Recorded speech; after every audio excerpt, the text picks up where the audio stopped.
You better sell this movie. You're a man who has been through many different great parts of. You've worked with Gene Kelly, Michael Jackson, Madonna. You choreographed Dirty Dancing. You've worked, directed on TV, Ally McBeal, Dirty Dancing TV, and all that. You've had a lot of experience in this world, but I'm guessing this must be a bit of a shock to you, just to how big this monster is. Because it starts off on TV, that becomes a phenomenon, gets bigger. And now it's bigger again. Normally these things have their little moment and they fade away, but does it still get you that this is growing and growing? And yeah, these are all such decent kids. You know, Peter Barsacchini, our writer, couldn't be a more decent of a person. You know, the support and enthusiasm that Disney has shared, you know, and put behind us. All the contributing musicals, writers, our composers, our lyricists, the design team.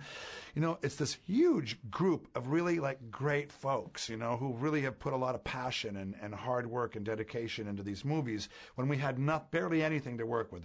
You know, barely $4 million budget and 28 days to shoot an original motion picture for television. So, you know, it makes me feel great that all of these hearts have been invested and that we're having such a payoff. That it's reached so many kids in so many places. Of course, I mean, it feels great. Disney, I think if it wasn't for Church of Scientology, Disney would be the biggest cult in Hollywood. And I don't know whether you feel a nervousness when you know that you're stepping up to the bat here for something that billions at stake, really, ultimately. If this is successful, the trilogy is successful, and the franchise is successful, and the merchandise, do you allow yourself to get nervous? Are you too busy? Are you too experienced to feel that way? Thank you. Boy, you know what? You're the only one that's ever asked me that, honest to God. Because no, I don't allow myself to get nervous. In 58 years, you learn a couple of things, or you shouldn't be still around. And, you know, I've had, you know, I don't know if you remember the wonderful actor Raul Julia. You definitely know who I'm talking about when I say Gene Kelly. You know, I've learned. I've been taught. I've worked with Francis Ford Coppola, you know, Emile Ardolino, great people.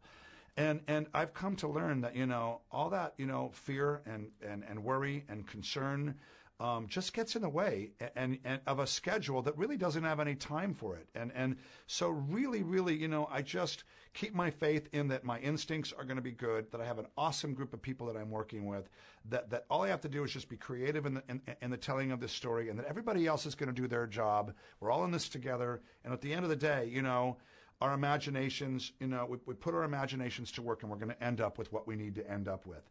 And that's really all I have time for. If I allowed anything else into the sort of thinking pattern, I'd never finish. It would be insane.